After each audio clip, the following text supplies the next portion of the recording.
à tous, je voudrais à nouveau dans cette vidéo attirer votre attention sur l'importance de la famille, du climat familial, car à partir de compromissions vécues très tôt, très jeune dans la famille, peuvent se développer ensuite des attraits vers le culte et des phénomènes paranormaux qui vont être amplifiés très rapidement.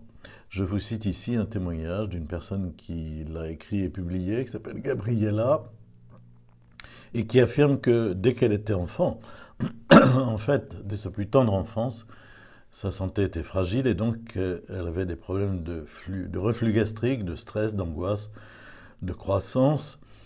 Et elle dit la science médicale ne pouvait rien faire, du moins c'est ainsi qu'on lui a présenté les choses. Alors on me conduisit vers des individus qui pourraient me soulager, voire me guérir. Je devais avoir environ 4 ans. Mais ma première visite eut lieu alors que je me trouvais dans un couffin. Ils avaient un soi-disant don. Grand-mère et maman avaient pour habitude de s'y rendre pour eux, pour elles, pour leurs mots.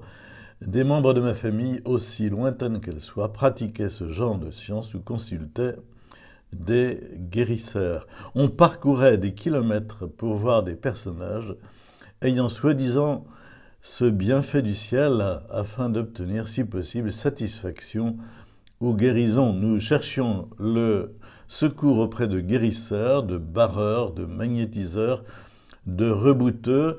Ils étaient notre seule solution, du moins, c'est ce que nous pensions. Certains magnétisaient avec une pièce, d'autres avec leurs mains, car ils disaient posséder un fluide, ou encore avec une simple photo, ou un contact téléphonique. Plusieurs personnes que j'ai consultées faisaient des signes de croix. Je n'entendais pas leurs prières ou leurs mots, c'était leur secret. Ils ne devaient pas le divulguer. Généralement, on entrait seul dans une pièce avec la personne qui possédait ce don. Elle pouvait nous demander de rester debout ou nous faire asseoir sur une chaise ou encore nous allonger sur un lit médical. Tout dépendait des maladies et de leurs rituels. On me précisait souvent qu'il était important de croire à ces pratiques. On me demandait aussi de me détendre. Même il me disait souvent, avant de partir vers la personne, « Ne regarde pas ce qu'il fait ». Tous spécifiaient un fait, Dieu leur avait donné ce don. Et ce don leur avait été transmis de génération en génération, entre parenthèses. Vous voyez, ça ne peut pas être un don de Dieu, car les dons de Dieu ne se transmettent pas de parents à enfants. Dieu n'a pas de petits-fils, c'est bien connu, il n'a que des fils. Alors, elle donne beaucoup d'exemples qu'elle a vécu, c'est trop long, on ne peut pas tout citer, mais je lis à nouveau ce passage. C'était notre seul et unique recours, puisque les médecins n'avaient plus d'autres solutions. Hélas, rien n'y faisait, même au bout de plusieurs entretiens. J'avais beau solliciter une autre personne, les maux empiraient. J'ai remarqué au fil des années que plus j'y allais, plus j'avais des problèmes de santé. Certaines douleurs disparaissaient sur le moment de la pratique, mais peu de temps après, celles-ci revenaient. J'ai eu d'autres symptômes qui se sont manifestés. La vie que je menais en solitaire m'a conduite vers des choses surnaturelles. Personnellement, je dirais plutôt paranormal. Il faut bien distinguer le surnaturel et le paranormal, c'est pas la même chose. Surnaturel relève effectivement de la vie de la grâce sur notre nature humaine, mais le paranormal, ce sont des phénomènes qui s'originent dans le tréfonds diabolique. J'ai commencé à porter une attention toute particulière à la lecture et l'écoute de l'horoscope. C'était un sujet commun à tous dans la famille. Quand on recevait le journal, il y avait toujours un qui lisait l'horoscope d'autrui afin de le charrier ou de le taquiner. On rétorquait des phrases comme « on n'y croit pas, c'est des bêtises »,« on le lit pour s'amuser »,« on n'y accorde pas d'importance ». En fait, les mots lus ou prononcés restent dans notre esprit. Petit à petit, c'est devenu ma préoccupation de chaque matin. Il me tardait de savoir quelle bonne nouvelle allait m'atteindre aujourd'hui. J'avais vu des choses lues ou dites se réaliser. J'ai commencé par y croire parce que je pensais que c'était la vérité. Alors, je me suis orienté dans cette pratique. Je lisais journal, magazine, rien que pour l'horoscope. Le matin, dans le bus, mon oreille était attentive à celui annoncé à la radio. Il m'arrivait de rechercher sur Internet tel horoscope chinois. Il y a eu des situations révélées exactes, d'autres non. En prenant du recul, je me suis aperçu que les choses mauvaises se produisaient. L'astrologie envahissait mon quotidien. J'aimais connaître mon signe, mon ascendant, etc. L'horoscope prenait de l'ampleur dans ma vie et je me reposais sur cette divination. On voit ici une dérive complète dans cette question de la divination par l'horoscope. Entre parenthèses, la remarque qui consiste à dire les choses mauvaises se réalisaient, c'est tout à fait exact. En effet, le démon ne peut que prédire des choses sinistres. Continuons ce témoignage. Elle a rencontré une personne dans son trajet dans le bus et plus tard, quand cette personne a eu son permis de conduire, il venait nous voir, des amis et moi, après l'école, sur la place du village. Il s'était acheté un objet, un pendule. Le soir, il l'utilisait devant nous dans sa voiture. J'étais fasciné, il me l'a gentiment offert avec la boîte. Je n'ai pas refusé ce cadeau, je devais avoir environ 14 ou 15 ans. Il m'avait montré et expliqué comment l'utiliser sans bouger la main. Je devais laisser l'objet tout diriger. Quelle joie m'avait saisi. C'était une découverte extraordinaire. Je ne pensais pas que ce genre de choses pouvait être l'objet d'un cadeau, et encore moins dans quelle intention. Je pouvais moi-même pratiquer et consulter l'avenir. Je n'avais pas besoin d'aller voir quelqu'un d'autre et de payer. Je l'utilisais dans presque tous les domaines, santé, amour, avenir, études. Je n'en faisais pas un usage pour chercher de l'eau ou du pétrole. Je l'employais en premier pour un usage personnel. Je posais beaucoup de questions afin d'obtenir des réponses sur ce qui allait se passer. Des questions où l'on répond par oui ou par non. Quand le pendule tournait, la réponse était oui. Quand il se balançait, la réponse était non. J'y accordais beaucoup de temps et d'importance. J'ai vu des choses se réaliser, comme des couples se former ou se séparer, des secrets se révéler. Alors, je l'ai vite mis en pratique pour d'autres. Pourquoi ne pas en faire profiter des amis? Je ne l'ai pas employé pour du profit, non. Mais je demandais absolument rien. Je n'ai jamais rien reçu en argent ou en cadeau. Ce phénomène paranormal prenait beaucoup d'ampleur. Cet objet était toujours sur moi ou dans mon sac d'école. Il ne me quittait pas. Fréquemment, j'en avais besoin. Il m'est arrivé aussi d'utiliser à la place du pendule une chaîne avec un pendentif, rond ou carré. Je me souviens que maman le faisait de temps en temps sur moi pour connaître le nombre d'enfants que j'aurais et leur sexe. J'appréciais le contact de la chaîne qui se frottait sur ma main tendue. Elle glissait de bas en haut sur la peau et devait impérativement toucher le corps de la personne pour dévoiler l'avenir. Les personnes utilisant le pendule savent ce que j'entends par là. Maman le faisait pour s'amuser, du moins, c'est ce qu'elle pensait. Elle l'avait appris par d'autres membres de la famille qui l'exerçaient. On avait prédit à maman qu'elle aurait en premier une fille, ensuite un garçon. Je peux vous dire que c'est bien le cas et dans le bon ordre. J'ai eu une famille avide d'expériences paranormales. Surtout ma famille du côté maternel en était imprégnée. Ces membres de ma famille pratiquaient ce genre de sciences et ils consultent les guérisseurs. Le désir d'aller plus loin m'envahissait. De plus en plus attiré par ces sciences, je n'arrivais pas à contrôler ce désir, c'était plus fort que moi. Je savais des choses concernant l'avenir. Un pouvoir m'avait été donné. Je le cultivais comme on le fait pour un jardin. Je plantais des graines, j'arrosais, les plantes poussaient. Est-ce que les graines étaient de mauvaises herbes? Est-ce que les graines étaient des belles fleurs? À cette époque, je n'en savais rien. Je pensais juste que c'était Dieu qui m'avait donné ce don pour aider. Dans la foulée, je courus m'acheter un jeu de tarot de Marseille, on en trouve dans n'importe quel magasin public ou presque, normal, c'est en vogue, un petit manuel explicatif qui était joint à ce jeu. J'étais tellement heureuse d'avoir pu me procurer ce jeu. Et là, autre chose s'ouvrait à moi. J'étais tellement captivé et fasciné de savoir, de connaître l'avenir. Il m'a fallu peu de temps pour lire, m'adapter, comprendre le fonctionnement. Je l'avais toujours sur moi, je le pratiquais n'importe où, au lycée, soit en récréation ou à l'étude, soit chez des amis ou chez moi. Ça a été un aimant. Il a attiré des personnes qui me voyaient et qui me voyaient le pratiquer.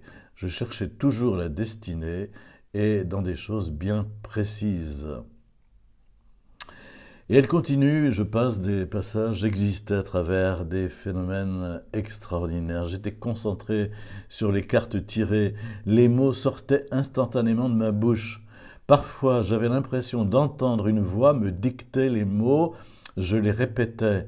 Je ne connaissais pas la provenance des choses annoncées, je me disais que c'était peut-être un don que Dieu avait destiné à être exploité positivement. En tout cas, les choses se révélaient exactes la plupart du temps. Pourquoi? Parce que les gens revenaient me signaler l'accomplissement de mes prédictions. Par la suite, un événement étrange m'est survenu. La nuit, en dormant, des images se présentaient à moi. Je rêvais, comme tout le monde, pensez-vous en me lisant. Mais malgré moi, par curiosité aussi, je me mis à observer et à analyser ces rêves. À ma grande surprise, je les vis ensuite se réaliser à la télévision, au journal, à la radio et dans le quotidien. J'appris qu'on qualifiait ces rêves de prémonitoires. Je me souvenais de la plupart des rêves le lendemain, au réveil, dans la journée. Le premier rêve s'est produit vers mes 15 ans. J'avais rêvé la nuit d'un volcan en éruption, j'ai eu l'opportunité d'en parler à une dame catholique pratiquante. Elle-même avait un don, disait-elle, de guérir des personnes par le biais d'un fluide. Nous allions régulièrement la voir avec grand-mère. Quand je lui expliquais ce rêve, elle me rétorqua « Dieu te parle, tu as un don de Dieu, cultive-le, car tu vas faire de grandes choses », etc., etc. Et ça continue, au début les visions étaient rares et espacées. Constatant leur véracité, j'essayais d'en comprendre la signification.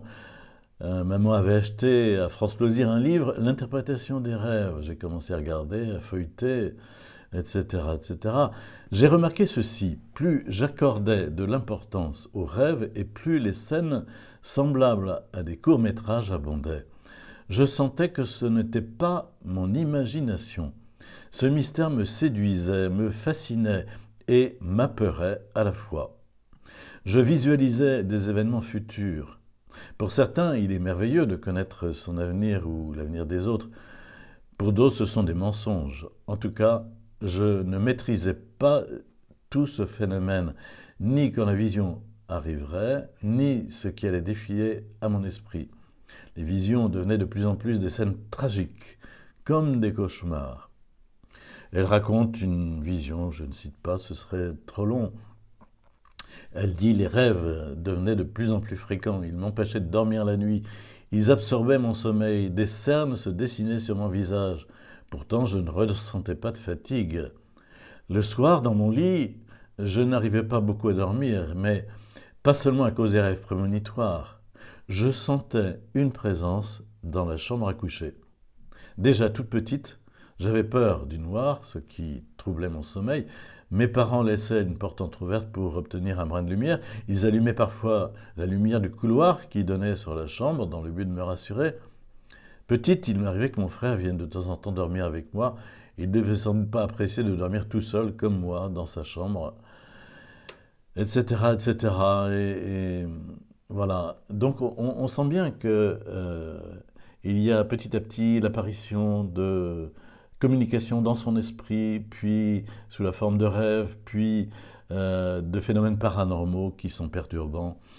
Et elle va jusqu'à dire ceci: durant l'adolescence, j'ai été plusieurs fois réveillée violemment, autrement que par des rêves et des cauchemars. Non, ce n'était pas un manque de sommeil ou de l'énervement. Je me réveillais en sursaut car je m'étouffais. J'avais réellement l'impression qu'une main me serrait la gorge pour m'étrangler. J'allumais la lampe de chevet pour vérifier qu'il n'y ait personne.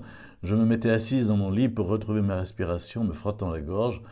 C'était vraiment une sensation bizarre, autant qu'étrange. Je scrutais la chambre, mais je ne voyais personne. Non, personne en face de moi. Je ne comprenais absolument pas et je me disais « Tu rêves? Tu deviens folle? Qu'est-ce qui se passe? Qu'est-ce qui t'arrive ?» Quand je ne m'étouffais pas, j'avais une autre perception, celle d'un doigt me tapotant ou d'une main se posant sur mon épaule. Forts étaient l'effroi et les sursauts dans le lit. Je me réfugiais sous les couvertures. Il m'arrivait de prendre une lampe de poche et de regarder de chaque côté du lit en essayant de reprendre mon souffle et un état d'esprit plus clair, plus lucide. Avant de me calmer, mon cœur battait la chamade. Les nuits étaient troublantes avec le sentiment d'une personne qui se mettait assise au pied du lit ou sur mes jambes. Cela me perturbait beaucoup. Je ne la voyais pas. Il y avait une présence, mais invisible. J'étais saisi de terreur. Je me crispais, mais c'était insensé. Je ne comprenais pas ce qui m'arrivait. Était-ce réel ou irréel? Ma conscience travaillait-elle trop? Mon subconscient l'imaginait-il? Harcelé, épié, voilà comment je me sentais. J'irais même jusqu'à dire ensorcelé, envoûté, prisonnière.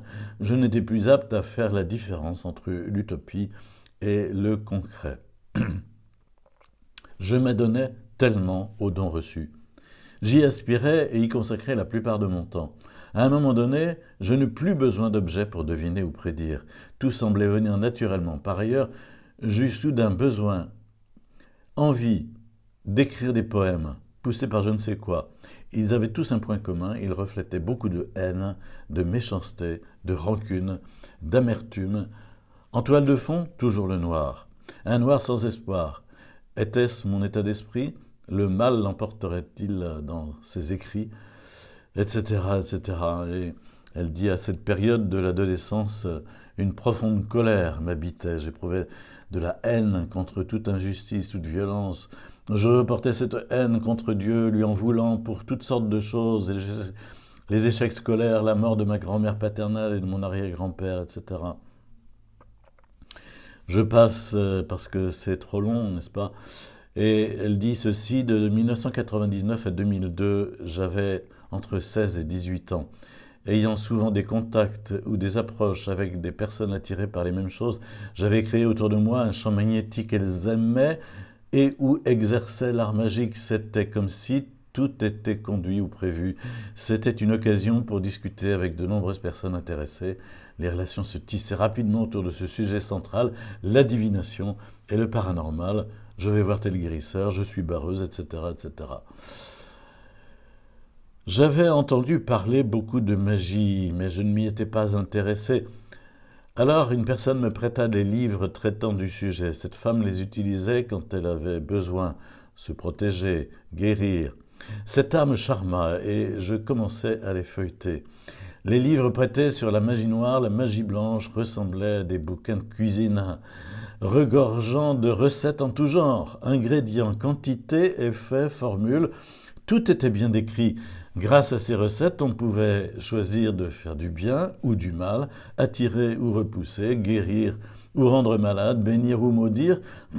J'étais subjugué par ces sortilèges, fasciné par la magie, comprenant incantations, sorts, envoûtements, etc., etc. Heureusement, je n'ai pas expérimenté une seule recette contenue dans ces livres, mais pas parce que les effets m'effrayaient, mais parce que à ce moment-là, j'ai rencontré une personne extraordinaire du nom de Jésus-Christ qui me dévoila l'erreur dans laquelle je cheminais et qui me fait découvrir mon état. J'étais perdu, aveuglé, vide, trompé, vivant dans le péché. Je réalisais les dangers de l'occultisme, la divination, les guérisseurs, la magie et bien d'autres choses n'étaient pas instituées par Dieu. J'ai pris conscience des erreurs commises. 6 années de ma vie, de 1997 à 2002, ont été consacrées aux choses paranormales et ne venaient pas de Dieu. Je croyais en Dieu, mais je servais des idoles. Et j'utilisais les pratiques occultes. Mon cœur était partagé, comme celui des Assyriens. Une idole est une représentation d'une personne, une divinité sous forme de statue qu'on vénère, qu'on prie, qu'on adore. Elle prend la première place qui revient à Dieu. L'argent, une personne, le travail, un loisir, une passion peuvent prendre la place de Dieu. Et pour terminer ce témoignage, je vais citer un passage du 2e livre des rois, chapitre 17, versets 24 à 33, où le roi d'Assyrie donne dans l'idolâtrie, quitte le vrai Dieu, donne dans l'idolâtrie et en récolte les fruits. Ce témoignage, vous pouvez le trouver, c'est assez ancien. L'auteur s'appelle Gabriela, Le livre s'appelle « De l'obscurité à la lumière ». L'éditeur s'appelle Oasis, édition oasis.com. C'était juste le premier chapitre, mais qui nous permettait de comprendre à quel point le climat familial est déterminant parce qu'il est capable d'être le creuset d'un développement extrêmement rapide, d'un attrait, d'une attraction vers le culte, avec tout ce qui peut en résulter comme phénomènes paranormaux, comme on vient de le voir, qui finissent par pourrir la vie de la personne, et ça très tôt, puisque la personne dont on a entendu le témoignage avait 20 ans lorsque tout cela lui est arrivé. Heureusement, elle a été guérie, elle a été sauvée, elle a été libérée par Jésus, car c'est le seul chemin, au fond, pour sortir de tout cela. Il faut vraiment confesser son péché, accueillir la libération et vivre un chemin de libération, quelquefois même d'exorcisme pour en sortir.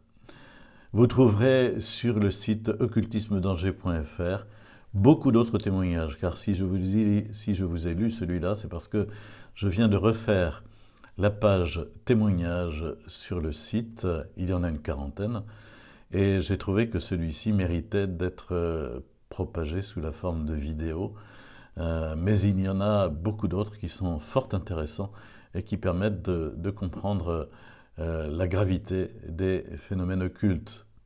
À bientôt pour d'autres témoignages, d'autres vidéos.